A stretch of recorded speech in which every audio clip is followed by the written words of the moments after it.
श्री सच्चिदानंद सद्गुरु साईनाथ महाराज की जय।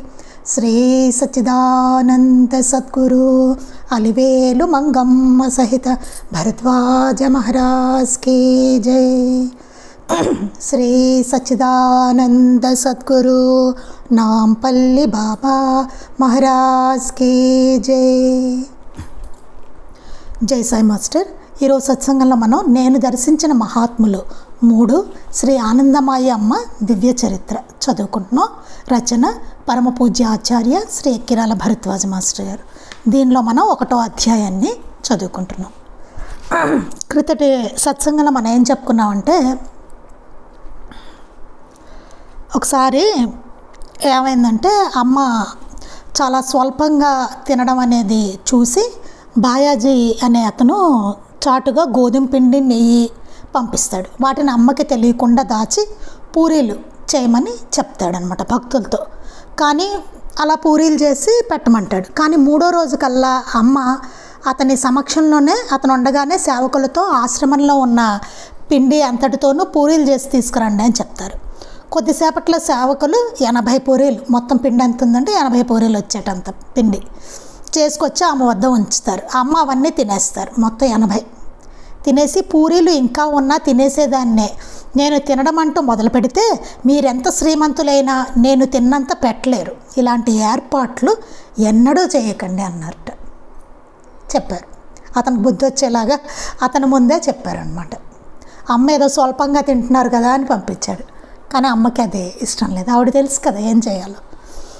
అదే కాకుండా ఇంకోటి ఏంటంటే, భక్తులు ఎవరైనా కీర్తనలో పాల్గొకపోతే వాళ్ళనే పిలిచి వాళ్ళ చేత కీర్తన పాడించేవారు అమ్మ. అట్లా అన్నమాట. భజనలో ఒకటి ఎవరైతే చెయ్యరో వాళ్ళ చేత చేయించేవారు అమ్మ. అంటే అది తక్కువ రకం సాధనగా అనుకుని చాలామంది చేయరు. అతను కూడా అట్లాగే చేస్తాడు. ఒక ఆయన అదే బాయాజీ అన్న అతను ఇప్పుడు పూరీలు పంపించాడు కదా, అతనే అన్నమాట. అందుకని ఎవరైతే కీర్తనలు చెయ్యరో, ఎవరైతే భజనలు చెయ్యరో వాళ్ళ చేతే అమ్మ చేయించేవారు అనమాట. అది తర్వాత వాళ్ళకు కూడా చాలా భక్తి పారవస్యం కలిగేది. ఒకసారి ఏమైందంటే, అమ్మని ఫోటోలు తీద్దాం, రకరకాలుగా అమ్మకి చక్కగా ఫోటోలు తీద్దామని ఒక అతను వస్తాడు. అప్పుడు అమ్మ చీకట్లో ఉంటారు. ఉండేసరికి ఎట్లా భోలానాథ్ సహాయంతో అమ్మని ఎట్లగట్ల వెలుతురులోకి తీసుకొస్తారు. తీసుకొచ్చి చాలా జాగ్రత్తగా 18 ఫోటోలు తీస్తారు. కానీ చిత్రం ఏంటంటే 17 ఫోటోలు ఖాళీగా ఉన్నాయట. 18 ఫోటోలు చాలా జాగ్రత్తగా తీస్తాడు అతను. అయినా 17 ఫోటోలు ఖాళీగా ఉంటాయి. వాటిలో ఏ బొమ్మ ఉండదు. ఇదివరకు నెగిటివ్లు కదండి, అది తీసేసరికి అసలు అందులో ఏమీ లేట. ఒక దానిలో మాత్రం కూర్చుని ఉన్న అమ్మ ఆకారం ఉంది. అమ్మ ఆకారం పడిందిటండి కూర్చున్నట్టుగాను. కానీ ఆమె వెనుక ఛాయ వంటి ఆకారం ఒకటి స్పష్టంగా పడింది. అతడు ఆశ్చర్యంతో దానిని కడిగి చూడగా అది బాయాజీ రూపం. బాయాజీ ఉన్నట్టు అక్కడ వెనకాల.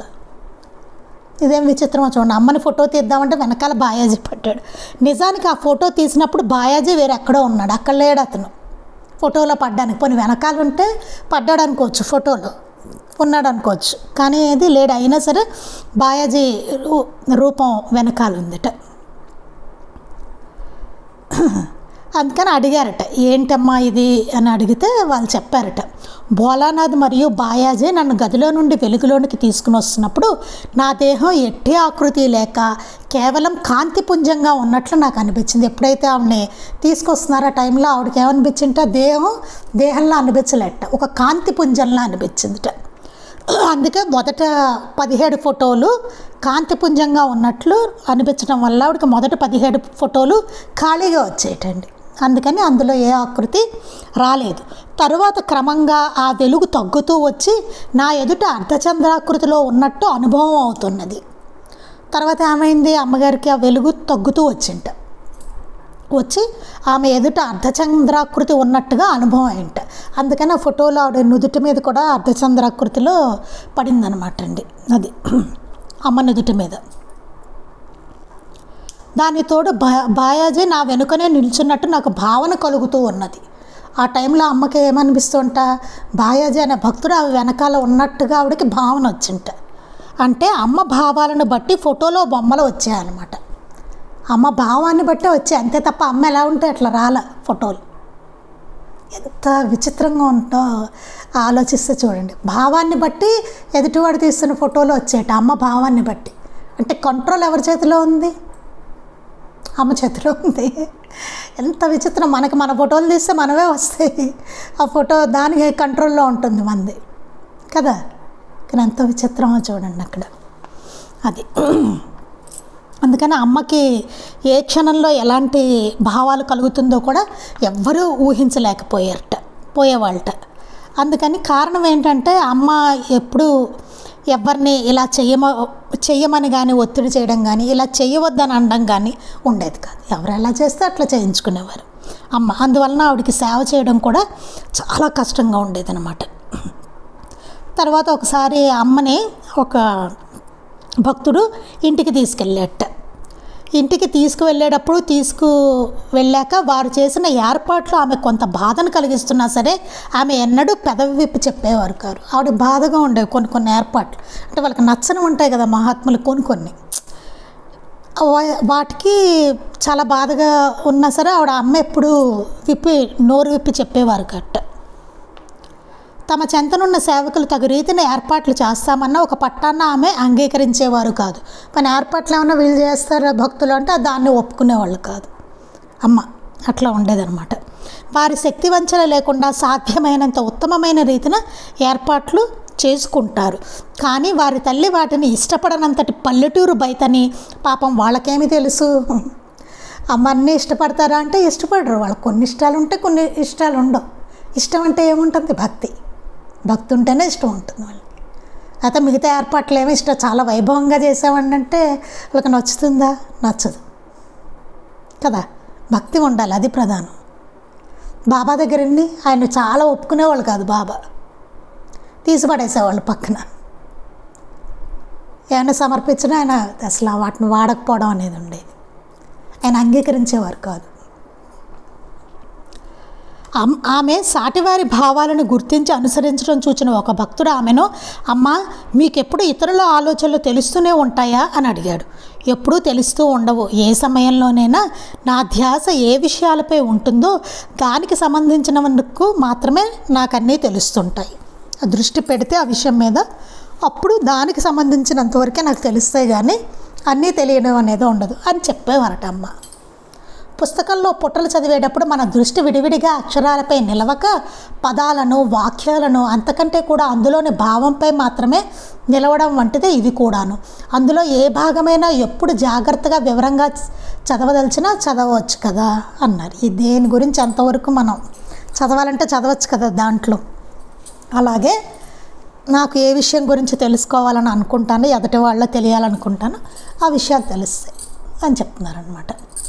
పూర్ణమైన జ్ఞానము ఉన్నప్పుడు కూడా సామాన్యము పరిమితమైన జ్ఞానము మాత్రమే ఉన్నట్లు నడుచుకొనడము సాధ్యమే అని చెప్పారు అమ్మ. ఇది మన మహాత్ములందరి దగ్గర మనం చూస్తూనే ఉంటాం. ఎంతో పూర్ణ జ్ఞానులు వాళ్ళు, కానీ ఎంతో సామాన్యంగాను చాలా పరిమితంగాను మనకు అట్లా కనబడుతూ ఉంటారనమాట.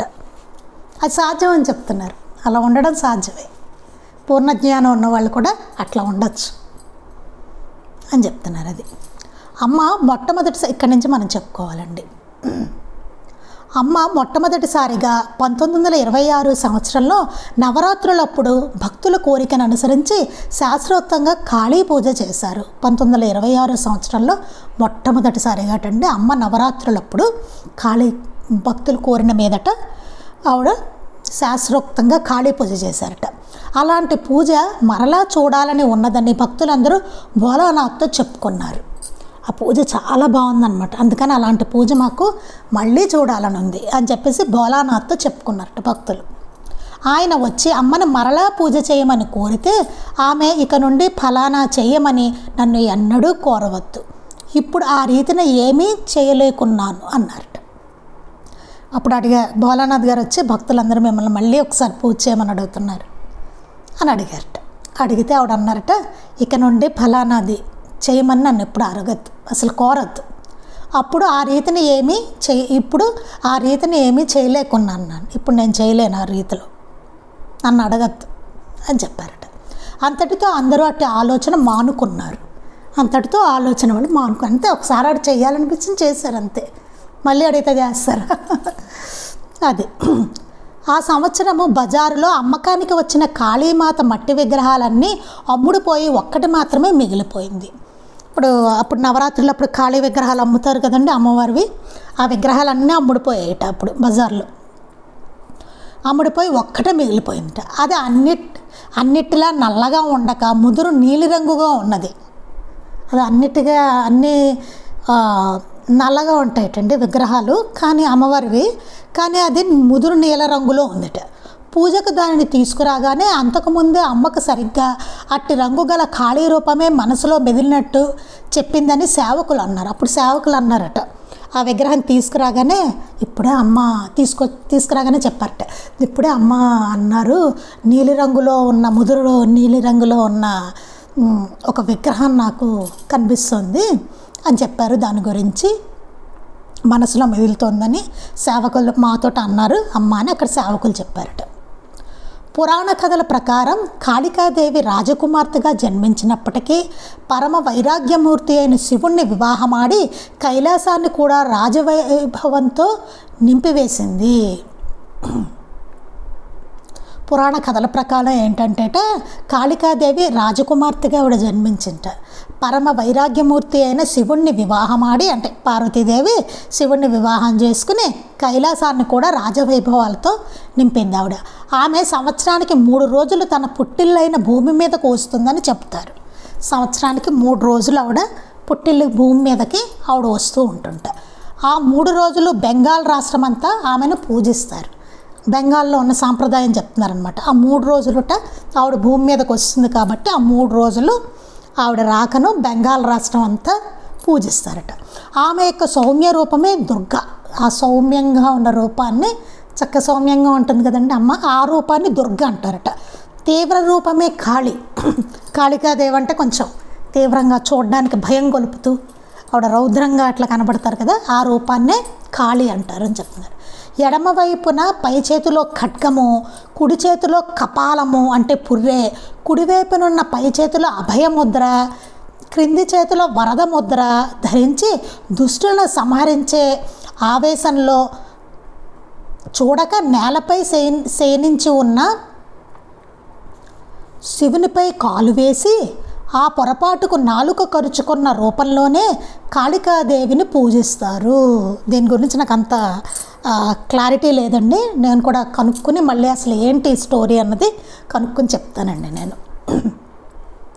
ఈ రూపం ఎలా ఉంటుందట, ఖాళీ రూపము ఎడమవైపున పై చేతిలో ఖడ్గం ఉంటుంట. ఎడం చేతి వైపులో ఒక చేతిలో పై చేతిలో ఖడ్గం, క్రింది చేతిలో కపాలం, ఆ కింద చేతిలో పుర్రె కపాలం పట్టుకుని ఉంటారట ఆవిడ. కుడివైపున ఉన్న పై చేతిలో అభయముద్ర, కుడివైపున పై చేతిలో అభయముద్ర ఇట్లా దీవిస్తున్నట్టు అభయముద్ర ఉంటుందన్నమాట.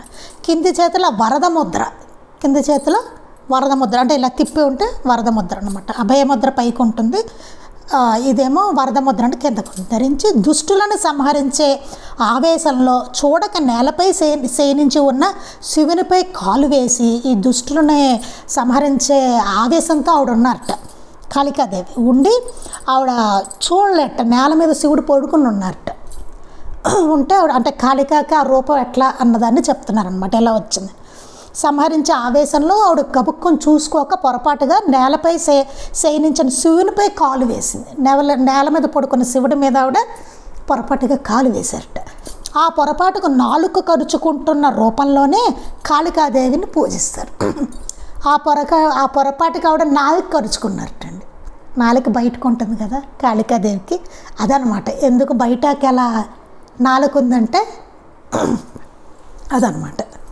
అది ఎలా ఉంటుందట, ఆవిడ నాలుక కరుచుకున్న రూపంలోనే ఆ పొరపాటుకి ఆవిడ నాలుక కరుచుకున్నారు. అంటే కొంచెం నాలుక బయటకుండి పళ్ళు అట్లా క్లోజ్ అయి ఉంటుంది అనమాట నాలుగు. అదే కాళికాదేవిని పూజిస్తారు. ఆ రూపంతోటనే కాళికాదేవిని పూజిస్తారట. సామాన్య జనులందరూ సౌమ్యమైన దుర్గా రూపాన్ని పూజిస్తారు. సామాన్యమైన వాళ్ళందరూ సౌమ్యంగా ఉన్న దుర్గా రూపాన్ని పూజిస్తారన్నమాట. తీవ్ర సాధకులు అర్ధరాత్రి సమయంలో తీవ్ర రూపిణి అయిన కాళిని కొలుస్తారు. బాగా తీవ్రంగా సాధన చేసేవాళ్ళు అర్ధరాత్రి సమయాల్లో ఆ తీవ్రమైన రూపం కల కాళిని పూజిస్తారు. ఇందాక ఆవిడ వర్ణించుకున్నాం కదా, ఆ రూపంతో ఉన్నవాడిని పూజిస్తారట. పూజా సమయానికి అమ్మని తీసుకొచ్చి విగ్రహం ఎదుట కూర్చోబెట్టారు. సరే, వచ్చింది విగ్రహం, ఆ నీలిరంగు విగ్రహం. ఆ టైంకి ఏం చేశారట, అమ్మని తీసుకొచ్చి ఆ విగ్రహం ఎదుటిగా కూర్చోబెట్టారట.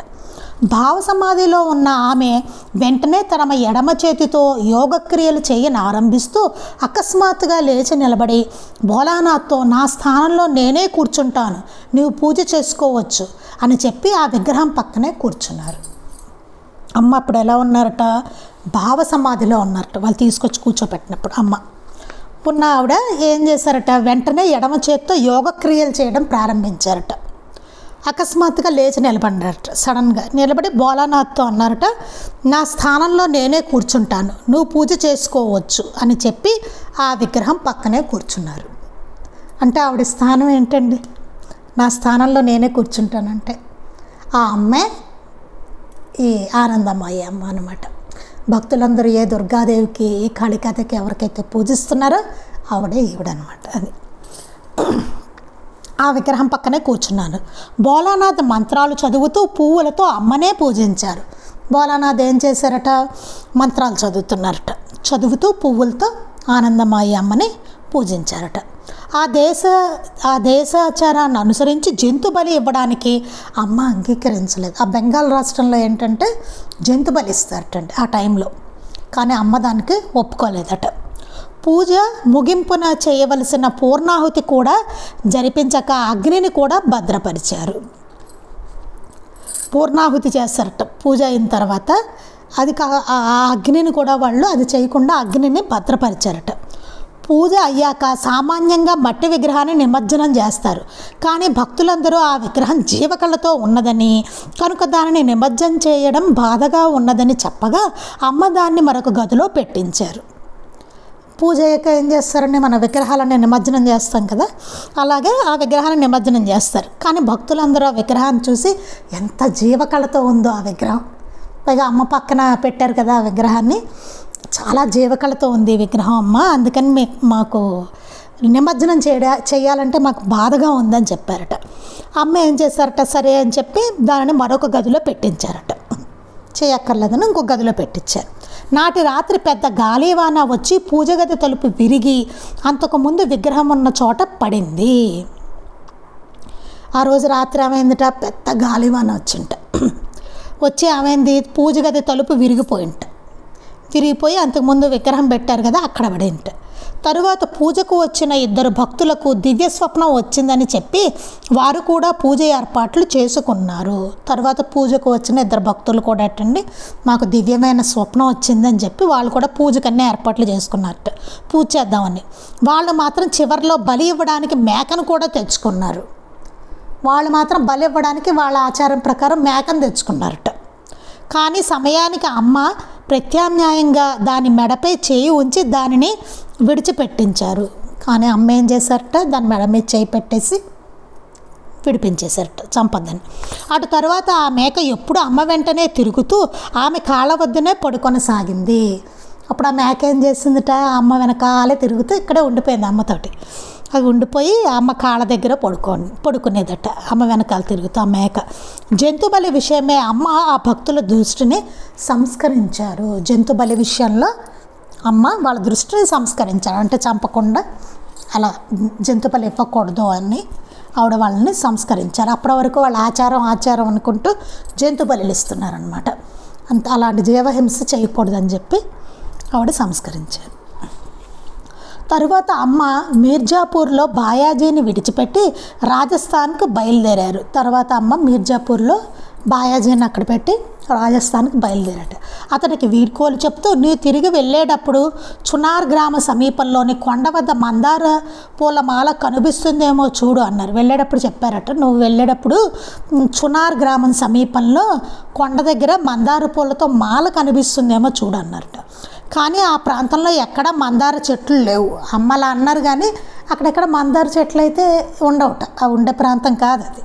అయినప్పటికీ అతనికి ఒక చోట ఒక మందార మాల కనిపించింది. అయినా అక్కడ ఒక మందార మాల కనిపించింటండి, మందార చెట్లు లేని ప్రాంతంలో. ఆ విషయం ఢాకాలోని భక్తులకు రాస్తే అక్కడ ఆ రోజు కాళీమాతకు పుష్పమాల వేయడం మర్చిపోయారని తెలిసింది. అప్పుడు ఏమైందిట, ఢాకాలోని భక్తులకి రాశారట, ఇలా అమ్మ చెప్పారు అక్కడ మందార పూల మాల కనిపించింది అని చెప్తే ఆ రోజు వాళ్ళు ఏం చెప్పారట, అమ్మకి ఆ రోజు కాళీమాతకు పుష్పమాల వేయడం మర్చిపోయామని చెప్పారట. కాళీమాత విగ్రహం అది పెట్టుకున్నారు కదా, ఆ రోజు మేము మర్చిపోయాం మాల వేయడం అమ్మకి అని చెప్పారట. అలానే ఒక అమావాస్య నాడు అమ్మ రోజంతా తమ చేతులు మెలిపెట్టుకున్నారు. ఆమె కన్నుల వెంట నీరు కారుతున్నప్పటికీ ముఖంలో చిరునవ్వులు తాండవిస్తున్నవి. ఒకరోజు అమావాస్య రోజంట అమ్మ ఆ రోజంతా చేతులు మెలిపెట్టేసుకుని కూర్చున్నారట. అమ్మ ఆ రోజంతా కన్నుల వెంటేమో నీరు కారుతూ ఉంటాయి, కానీ మొగంలో చిరునవ్వు మాత్రం అట్లాగే ఉందట. కొద్ది రోజుల తర్వాత బాయాజీ జాబు రాశాడు. కొన్ని రోజులు అయిన తర్వాత ఏమైందట, బాయాజీ నుంచి ఒక ఉత్తరం వచ్చింట. అమావాస్య నాడు రాత్రి కాళికా మందిరంలో 3 దొంగలు పడి దేవి వంటి మీద ఉన్న ఆభరణాలు ఒలుచుకోవడంలో ఆ మట్టి విగ్రహానికి ఒక చేయి విరిగింది. అమ్మ చేయి ఎందుకు మెలిపెట్టుకున్నారో ఇప్పుడు భక్తులందరికీ అర్థమైందనమాట. ఆ రోజు ఏమైందిట, అమావాస్య నాడు కాళికా విగ్రహం ఉంది కదండి, అక్కడ పెట్టారు కదా గదిలో, అక్కడ అందులో 3 దొంగలు వచ్చారట. వచ్చి ఆ కాళికామాత ఉన్న ఒంటి మీద ఉన్న ఆభరణాలన్నిటినీ తీసుకున్నారు, దొంగిలించారు. ఆ మట్టి విగ్రహాన్ని వాళ్ళు అలా తీయడంలో ఏమైందిట, అది మట్టి విగ్రహం కదండి, చేయి విరిగిపోయింట. ఒక చెయ్యి విరిగిన విగ్రహం పూజించకూడదు అంటారు. ఆ విషయమే అమ్మ జాబు వ్రాయించగా కాశీలోని మహోపాధ్యాయ ఆనంద తర్క చూడామణి అను మహాపండితుడు నిమజ్జనం చేయవలసిన విగ్రహాన్ని పూజలో పెట్టించినది ఒక మహాత్మురాలు కనుక సామాన్యమైన ఆచారం పాటించక అమ్మ చెప్పినదే ప్రమాణంగా స్వీకరించండి అని జాబు వ్రాయించాడు. అప్పుడు దాని విషయం పూజించకూడదు, చెయ్యి విరిగిన విగ్రహాన్ని అంటారు కదా, విరిగిన విగ్రహాన్ని పూజించకూడదు. అందుకని వీళ్ళు కనుక్కున్నారనమాట.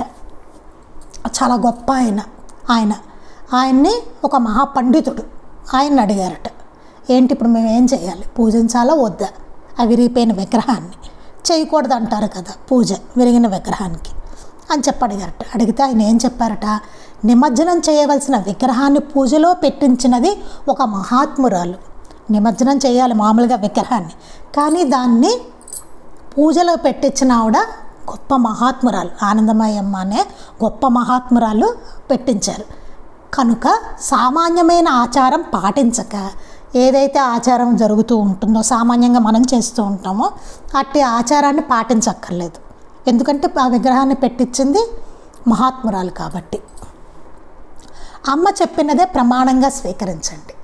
అమ్మ ఏం చెప్తే అదే ప్రమాణం, ఇంకా శాస్త్రాలతో పని లేదు ఇక్కడ. అమ్మ ఏదంటే అదే చేయండి. ఆవిడ ఉంచి పూజ చేయండి అంటారా చేయండి, తీసేయండి అంటారా తీసేయండి, ఆవిడ ఎలా చెప్తే అట్లా చేయండి, శాస్త్రం గురించి ఆలోచించవద్దు. చూసారా, మహాత్ముల వాక్యమే ప్రమాణం, శాస్త్రవాక్యం కన్నా మహనీయుల వాక్యమే ప్రమాణం అని చెప్పి మనకు ఉంటుంది సాయిలీల అమృతంలో. దానికి ఉదాహరణగా చెప్పుకోవచ్చు మనం. ఆయనకి ఎంత బాగా తెలుసో చూడండి, ఎంత బాగా చెప్పారు ఆయన అని జాబు రాయించారు. అమ్మ విగ్రహాన్ని పూజలోనే ఉంచమన్నారు. అమ్మ ఏం చెప్పారట, పూజలోనే ఉంచండి, ఎప్పుడులాగే పూజ చేయండి అని చెప్పారట అమ్మ. కాళీమాత దర్శనానికి కులమత భేదాలు లేక అందరూ రావచ్చని ఆమె నిశ్చయించారు కూడా. కాళీమాత దర్శనానికి అందరూ రావచ్చు, కులము మతము ధనికులు పేదలు ఇట్లాంటి తారతమ్యాలు ఏమీ లేవు, అందరూ రావచ్చు కాళీమాత దర్శనానికి అని చెప్పారట. కానీ తర్వాత కొంతకాలానికి విరిగిన చెయ్యి ఆ విగ్రహం నుండి విడివడి కింద పడిందని తెలపగా ఆ విరిగిన విగ్రహానికి ఇక పూజ చేయని అవసరం లేదని కబురు చేసి ఆ విగ్రహంతో పాటు ఆలయం కూడా మూయించి వేశారు అమ్మ. తర్వాత ఏమైందిట, ఆ విరిగిన చెయ్యి అప్పటి వరకు కొంచెం పైకే ఉందన్నమాట, విరిగింది కానీ తర్వాత చెయ్యి కింద పడిపోయింది. కింద పడిందని చెప్పారట. చెప్పిన తర్వాత ఇంకా దానికి పూజ చేయాల్సిన అవసరం లేదు అని కబురు చేసి ఆ విగ్రహంతో పాటు ఆలయాన్ని కూడా మోయించేశారట అమ్మ. తరువాత కీర్తన అంటే ఏది వాళ్ళు చెప్తే అది చేయడమేనండి, అంతే మహనీయులు.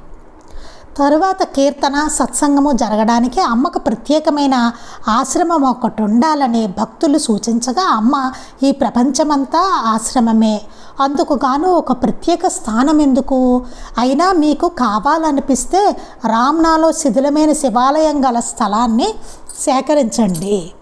అప్పుడు ఏమన్నారట, తర్వాత అమ్మకి కీర్తనలు సత్సంగం జరపడానికి ప్రత్యేకమైన ఆశ్రమం ఒకటి ఉంటే బాగుంటుంది అని చెప్పి భక్తులు అమ్మని అడిగారనమాట. అప్పుడు అమ్మ అన్నారట, ఈ ప్రపంచమంతా ఆశ్రమమే, సపరేట్గా ఆశ్రమం ఎందుకు? ప్రపంచమంతా ఆశ్రమమే మనకి, అందుకు గాను ఒక ప్రత్యేక స్థానం ఎందుకు? దాని ప్రత్యేకంగా ఎందుకు? అయినా మీకు కావాలనిపిస్తే రామ్నాలో శిథిలమైన శివాలయం గల స్థలాన్ని సేకరించండి.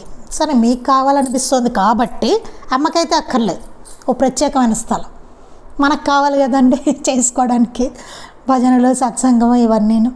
అందుకని ఏమన్నారట, మీకు కావాలనిపిస్తే రామ్నాలో శిథిలమైన శివాలయం ఉంది కదా, ఆ స్థలాన్ని సేకరించండి అని చెప్పారట. అక్కడ పూర్వం ఎందరో సాధువులు తపస్సు చేసుకున్నారు. ఎందుకు అది సూచించారంటే, ఆ స్థలంలో పూర్వం ఎంతోమంది సాధువులు ఎంతోమంది అక్కడ తపస్సు చేశారట. ఒకరోజు షాబాగ్లో అమ్మ, నాకు అందరి పెదవులపై ఎందుకో రక్తమే కనిపిస్తుంది అన్నారట. ఒకరోజు అనుకోకుండా అమ్మ ఈ మాట అన్నారట, నాకు అందరి పెదవుల మీద రక్తం కనబడుతోంది అని చెప్పారట. ఆ సమయంలో ఢాకాలో తీవ్రమైన క్షయరోగంతో బాధపడుతున్న బాయాజీకి వ్యాధి తీవ్రమై నోటి వెంట అధికంగా రక్తం పడిందని తర్వాత తెలిసింది. కారణం ఏమైందట, ఢాకాలో తీవ్రమైన క్షయరోగం వచ్చింట బాయాజీకి. వచ్చి ఆ వ్యాధి తీవ్రం అయిపోయి నోటి వెంట అతనికి రక్తం పడిందని తర్వాత తెలిసింట. అంతటి కష్ట సమయంలో అమ్మ తన దగ్గర లేనందుకు బాయాజీ ఎంతో బాధపడుతున్నాడు. బాయాజీ బాధపడుతున్నట్ట, ఇలాంటి కష్ట సమయంలో అమ్మ నా దగ్గర లేదు, అమ్మ ఇతను వేరే చోటకి ఉంచేసి వెళ్ళిపోయారు కదా, అందుకని నా దగ్గర లేదు అమ్మ అని బాధపడుతున్నట్ట. ఒకనాటి రాత్రి అకస్మాత్తుగా అమ్మ అతని పడకపై కూర్చుని దర్శనమిచ్చి తమ చేయి అతని తలపై ఉంచారు. ఒకనాటి రాత్రి ఏమైందట, సడన్గా అమ్మ అతని మంచం మీద పక్కన కూర్చుని ఆవిడ చేతిని ఇతని తలపై ఉంచారట, దర్శనం ఇచ్చారట. వెంటనే అతని బాధ తగ్గి అతనికి ఎంతో మనశ్శాంతి కలిగింది. అతనికి వెంటనే బాధ తగ్గిందట, ఎంతో మనశ్శాంతిగా కూడా అనిపించింది. ఏప్రిల్ 1926లో అమ్మ అకస్మాత్తుగా షాబాగ్ విడిచి కొందరు భక్తులతో కలిసి హరిద్వార్లో జరుగుతున్న పూర్ణ కుంభమేళాకు వెళ్ళారు. అమ్మ 1926లో షాబాగ్ నుంచి అక్కడ కుంభమేళా జరుగుతుంటుంది హరిద్వార్లో, అక్కడికి వెళ్ళారట. అక్కడ గంగా స్నానం చేసి లక్ష్మణ ఝాల, ఋషికేశ్, ఆగ్రా, మధుర, బృందావనం సందర్శించారు. తరువాత మొదటిసారిగా అమ్మ జన్మదినం ఏప్రిల్ 30, 1926న షాబాగ్లో భక్తులు మహావైభవంగా జరుపుకున్నారు. ఆవిడ జన్మదినాన్ని వైభవంగా షాబాగ్లో జరుపుకున్నారట. తరువాత అమ్మ తీవ్రమైన జబ్బుతో ఉన్న బాయాజీని చూచి రావడానికి భోలానాథ్తో కలిసి వెళ్ళారు. అతనికి జబ్బు వచ్చింది కదా బాయాజీకి, అతను చూడడానికని ఆమె భర్త భోలానాథ్ గారితో కలిసి వచ్చారట అమ్మ. అప్పటికి వైద్యులు బాయాజీని మంచం మీద నుంచి లేచి తిరగకూడదని శాసించారు. అతన్ని డాక్టర్లు చెప్పారట, తిరగకూడదయ్యా నువ్వు, వ్యాధి తీవ్రంగా ఉంది అని చెప్పారట. అతను అమ్మతో తనకు హాయిగా కొలంలో స్నానం చేయాలని ఉందని చెప్పాడు. ఇంతట్లా అమ్మ వచ్చారు. వస్తే అమ్మతో అన్నట్ట, అమ్మ హాయిగా అలా మంచం మీదే ఉన్నాడు కదండి, దాంతో అతను అన్నట్టు డాక్టర్లేమో మంచం మించి లేవద్దు అంటున్నారు. అతను ఏమన్నట్టు, అమ్మ నాకు హాయిగా కొలంలో స్నానం చేయాలని ఉందమ్మా అని చెప్పాట. ఆమె కొలను దగ్గరలోనే ఉన్నది కదా, వెళ్ళి స్నానం చేసిరా అన్నారు. వెంటనే అమ్మ అన్నారట, కొలను ఇక్కడే ఉంది కదా దగ్గరలో, వెళ్ళు స్నానం చేసిరా అన్నారట. అతను వెంటనే లేచి వెళ్ళి సుమారు 70 గజాల దూరంలో ఉన్న కొలంలో స్నానం చేసి వచ్చాడు. వెంటనే అమ్మ చెప్పారు కదా, వెళ్ళి స్నానం చేసి వచ్చాట. నాటి నుండి అతని ఆరోగ్యం రోజు రోజుకు బాగా 2-3 నెలల్లో లేచి తిరగసాగాడు. అప్పటి నుంచి అతను స్నానం చేసి వచ్చాట. అప్పటి నుంచే అతని రోగం అట్లా తగ్గుకుంటూ వచ్చి రోజు రోజుకి బాగయ్యాట. 2-3 నెలలు లేచి తిరగసాగాట. అంత క్షయవ్యాధితో బాధపడుతున్న అతను అమ్మ వచ్చేసరికి చక్కగా అమ్మ ఆశీస్సులతోటి దీవెనలతోటి స్వస్థుడయ్యాడనమాట. అమ్మ అతనిని చూడడానికి వెళ్ళినప్పటి నుండి ఎందరో భక్తులు అమ్మను తమ ఇండ్లకు ఆహ్వానించసాగారు. బాయాజీని చూడడానికి వెళ్ళినప్పటి నుంచి అక్కడ ఎంతోమంది భక్తులు అమ్మని మా ఇంటికి రండి అని పిలుస్తున్నారట. అమ్మ అలా అందరినీ చూచి రావడం వలన ఆమె త్వరలో మరలా యాత్రకు వెళ్ళనున్నారని భక్తులు ఊహించారు. అమ్మ అందరినీ చూసొస్తుంటే భక్తులు కనిపించింట, అమ్మ ఇట్లా అన్ని రౌండ్ వేస్తున్నారు కదా, అందరినీ చూసొస్తున్నారు కదా, మళ్ళీ ఆవిడ యాత్రలకు వెళ్ళిపోతారు అని భక్తులు ఊహించారట. ఆ ప్రకారమే ఆమె భోలానాథ్ కలిసి నారాయణగంజ్, రాజ్షాహి, కలకత్తా, దేవగర్, వింధ్యాచల్ వెళ్ళారు. తర్వాత వాళ్ళు అనుకున్నట్టుగానే చాలా ప్రదేశాలకి వెళ్ళారు. అక్కడ అమ్మ కొద్ది మందితో కలిసి కొండలు గుట్టలు మధ్య నుండి కాలిబాటన అడవిలో నడుస్తున్నారు. కొంచెం ముందుకు వెళ్ళిన అమ్మ అకస్మాత్తుగా ఒక చోట ఆగి వెనుక వారిని అక్కడనే నిలిచిపోమ్మని ఆదేశించారు. అమ్మ కొద్ది కొండలు గుట్టలు అవి దాటుకుంటూ వెడుతున్నారట. అమ్మ మధ్యలో ఒక కాలిబాట ఉందట అడవిలో, అడగనమాట, బాగా అడవది. నడుస్తూ కొంచెం ముందుకు వెళ్ళి అమ్మ అకస్మాత్తుగా ఒక చోట ఆగిపోయారట. ఆగిపోయి వెనుక ఉన్న వారిని అక్కడే నిలిచిపోమని ఆదేశించారట. వెనక ఉంటారు కదండి, అమ్మతో పాటు వెళ్తున్న వాళ్ళందరినీ అక్కడే ఆగండి అన్నారట. అమ్మ ఆగిపోయి భోలానాథ్ కంగారుగా పరుగున ముందుకు వెళ్ళి చూచేసరికి అమ్మ పాదాల వద్ద పడగ విప్పి నాగు నిలబడి ఉన్నది. వెంటనే భోలానాథ్ గారు ఆమె భర్త పరిగెట్టుకుంటూ వెళ్ళి అమ్మ దగ్గరికి వెళ్ళి చూశారట. ఏమైంది, ఎందుకు ఆగారు అమ్మ అని చూసేసరికి అక్కడ పెద్ద పాము అమ్మ పాదాల వద్ద పడగ విప్పి ఉందిట. అమ్మ కాలు దాని మీద పడింది. ఆ నడవడంలో అమ్మ కాలు దాని మీద పడిందిట. కానీ అది కాటు వేసినదో లేదో చెప్పకుండా ప్రక్కకు తప్పుకుని ముందుకు సాగిపోయారు. ఆ పాము మరి కాటేసిందో లేదో ఎవరికి తెలియదు అమ్మని. ఏం చెప్పలేట అమ్మ.